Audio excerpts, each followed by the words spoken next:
Well, of course, when we first heard of this, we were shocked. We didn't think that this area would ever have been considered for a third London airport. And it's a beautiful wedge of country that has been left running fairly close into London. It seems ridiculous that the planners should keep open countryside like this, and then somebody should suddenly come along and say, this makes a wonderful site for an airport.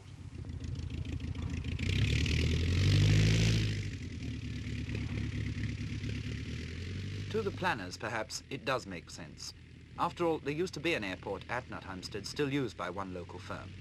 It's the nearest to London of the 4 proposed sites, and its development falls in with present plans for the area, such as a projected M11 motorway, which could carry most of the traffic expected to use a third London airport.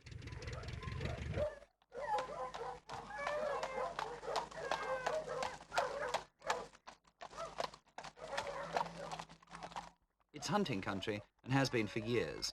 The Puckridge Hunt has been in existence since 1725 and still meets at the village of Brent Pelham, 2.5 miles from Nuthampstead. Members of the Berkeley family have been master of foxhounds for nearly 100 years.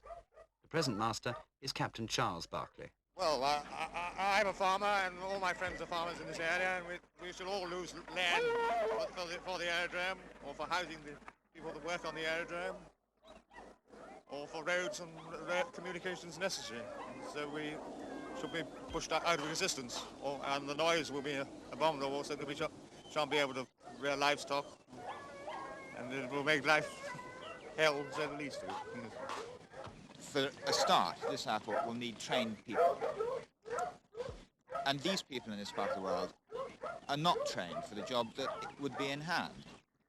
One or two may be employed to actually build the thing, but after that, what will happen to them? They will probably be left without jobs, probably to move to another area. And anyhow, they'll have to completely alter their way of life. So speak the gentry.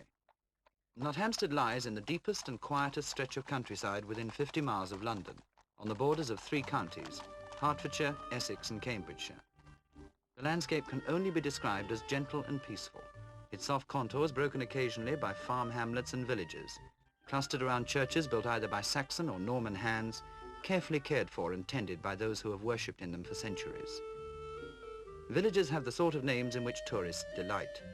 Maggots End, Anstey and Wycombe Bonhunt, Barley, Barkway and Braffing, 2 miles from Bummers Hill. The farmland, now spring has arrived, is covered with the new crops. This is Nuthampstead country, and the only noise that intrudes is the clatter of farm machinery and the occasional roar of a speeding car. The Roscoe Commission's choice of Nuthampstead as a possible site for London's third airport was, to the people of these villages and the surrounding towns, unbelievable. If it's chosen, some towns and many villages will be blanketed by noise. Others, because of the size of the airport, will be completely obliterated. The village of Langley in which I live will be under concrete. This will entail my farm, my house, the cricket ground on which we've played cricket for 100 years, at least some of us have, and the church, graveyard, the lot will be under concrete. Anyone who welcomed that, I would think, would be, as Quentin Hogg would say, stark staring bonkers. I would not be affected as a farmer. I shall be affected as a human being who's got to live under this perpetual noise. And I don't think we are sufficiently aware of the noise factor when we get these huge jets. We don't know yet what's going to hit us, do we? Those views and feelings are echoed by nearly everyone in the area, and understandably, the threatened rape of their homes is the main topic of conversation wherever people gather. As far as I'm concerned, I'm a tenant of the house where I live, and I shall not get any compensation whatsoever. I'm just out, just like that. When I came here, I came to a nice quiet country inn, and as for wanting all London Airport round me, this would be the last thing I would want. Look, twice in living memory, men have gone out from our village literally to fight for it. Yes. When they went out, they didn't go to fight for Canada and Australia and the King. In the back of their mind, they were fighting for the grass in their backyard, the front door that sheltered their children. And now we've got another enemy to fight, but that's worse than the Nazis because this is from within. One tries to cheer them up, but There's always this nagging thought at the back of their mind, where will they go, what will they do? But it will be their absolute death knell if it comes. The church at Great Hormead is a Victorian restoration, but people have worshipped on this spot since Saxon times. Its vicar is also rural dean. If the airport comes, how will his parish fare? I think it will kill it. It will be completely out of business. At the end of the runway is in a direct line about 400 yards away from here. And it means that the school would inevitably have to close. And I can't see the church being able to continue with the sort of noise that modern aircraft are making. And it is a very attractive village, Great Hormead is.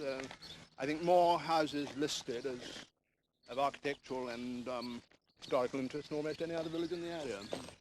Domestic type architecture in there, very good. Well, now, you cover a large area, you've just said, as rural dean, and you're worried about the schools. In what way? What will it do to the schools and to the education programme here?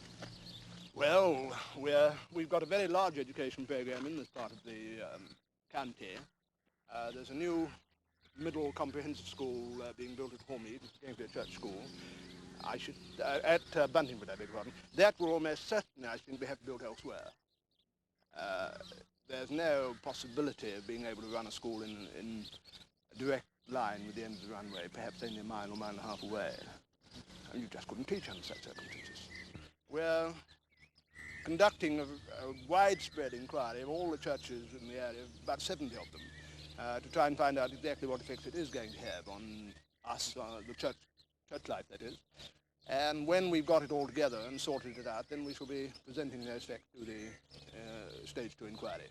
Some parishes would disappear altogether, and some parishes, I imagine, would find thousands of people put down in the middle of them, and arrangements would have to be made for the church to look after those people, possibly new buildings to be made. The thing's got to go somewhere, obviously, and if it does come here, well, we shall have to make the best of it. But in this particular village, it's just at the end of the whole village, I'm afraid. Objection to the proposed airport is strong in centuries-old Saffron Walden, 8 miles northeast of Nuthampstead. Because of the planned runway siting, huge jets will fly straight over half the town. But the belief that the noise will be unbearable is not the only threat that worries the town. Towns like villages like Clavering and Langley and the Chesterfords will simply vanish under concrete or on the end of a runway. Therefore, a lot of the villages which feed us and which do their shopping here will have ceased to exist. And we ourselves here in the older part of the town, the northern side, will come under the 40 NNI contour. And of course that does mean to say that the whole of the older part of the town, from the marketplace to the north, will be blanketed by an incessant and intolerable din. An intolerable din, quite inconceivable now when the only sound today from the runway at Nuthampstead is the deep-droned buzz of the occasional light aircraft. But not everyone will fight the airport plans. To some, it means prosperity. Well, obviously there are two issues in this. One is the local issue, and the other is the national issue. And perhaps dealing with the national issue first, it's my considered opinion that Nuthampstead is the best place in the national interest.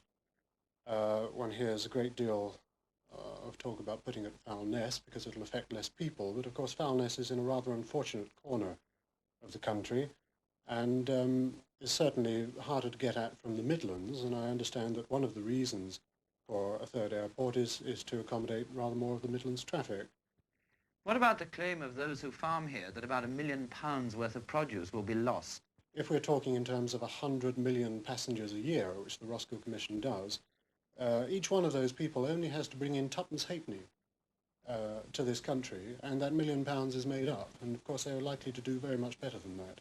So I feel from the balance of payments point of view, an airport must be very much more beneficial to us than 40,000 tonnes of wheat. And doesn't the noise factor bother you? One factor has been overlooked here, and I admit immediately this is sheer conjecture, but we are talking 15 to 25 years ahead. And I know that many large companies are working on the problems of aircraft noise now, and there's a possibility, perhaps no more than that this will to a large extent be solved by the time this airport is in full operation. So you don't feel that this is the main reason why people are objecting to the airport? I think it probably is the main point of why they are objecting. I don't think it's the main reason why they should be objecting. 15 to 20 years before the airport is fully operational. Yes, but what about the years between? What will they do to the people here? This land is not just a stretch of Hertfordshire, a piece of England. It's a way of life, slow and measured and peaceful, vastly different from the life that threatens them now. If Nuthampstead is chosen by the Commission, actual development will have to start in the very near future, certainly within 5 years if 2 of the runways are to be working by the later 70s. Rural workers will be redundant.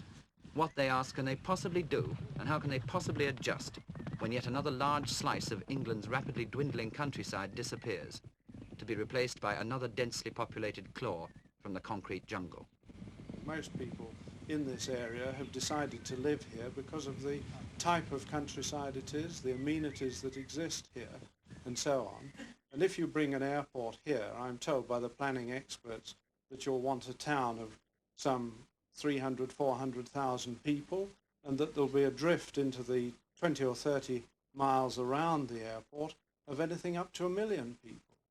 Well, you've seen this countryside, you realise how beautiful it is, and if you bring all these people in, this is just going to disappear and will just become a complete suburbia instead of individual towns with countryside around it.